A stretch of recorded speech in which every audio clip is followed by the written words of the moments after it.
60 lakh Jews being massacred during the Second World War, we call that as a Holocaust. So what do we call 8 to 9 crores of Indians, Hindus, Buddhists, Jains who were all massacred during those 500 years? What do we call that? We do not call that the Holocaust.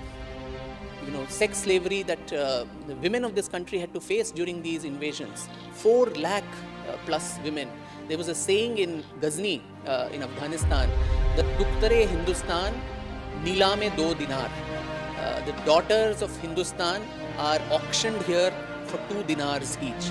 I think the need is to dehyphenate today's people from these invasions of the past and also use history as a tool to ensure that these atrocities are never repeated. If you read an Indian history book, you will get the impression that Mahmud Ghazni came, he invaded 17 times, a few years passed, and then Muhammad Ghori came in, he defeated Prithviraj Chauhan, and then, the gates of India opened and we were conquered in one shot. There is a gap of 1.5 centuries between Mahmud Ghazni and Muhammad Ghori. And the reason for that, in 1033 AD, a very large Turkish army charged down from Afghanistan across the plains and was met by a much smaller army led by a bunch of local chieftains from Faizabad, Ayodhya area. And they fought a big battle. And the Indian side was led by a chieftain called Suhaildev or Sukhdev Pasi.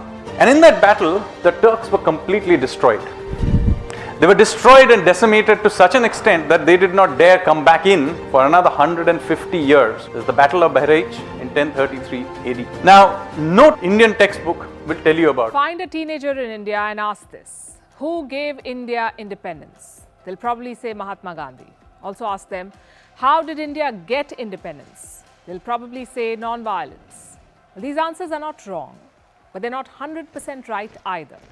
India's independence was the result of many things: hundreds of characters, multiple ideologies, and of course, some rub of the green. To say non-violence gave us freedom is an oversimplification, one of many in our history. Almost 8 decades have passed since those events. My way. I think as long as you're stuck with a narrow prism of India, you will never be able to understand the expanse and the ocean that is Bharat. That is my realization. Now, when we speak of India, the unfortunate reality is that it reduces itself to an entity. It reduces itself to a specific nation state. But when you speak of Bharat, it truly represents an idea. In the Mahabharata, the people came from as far west as Syria. Wow. And as far east as Indonesia. The Bhagadatta, who fought during the Mahabharata war, came from Iraq. What Vimanas? There are enough descriptions about Pushpak Viman in Valmiki Ramayana, which many people don't know. They match with what we know about the Vimanas today. For example, when they took off, they made big noise. Air currents made them unstable. They will say 4 tusked elephants existed 9 million years ago. That's what I know. Now there they accept science, by the way. Therefore, Ramayana happened 9 million years ago. How stupid is that?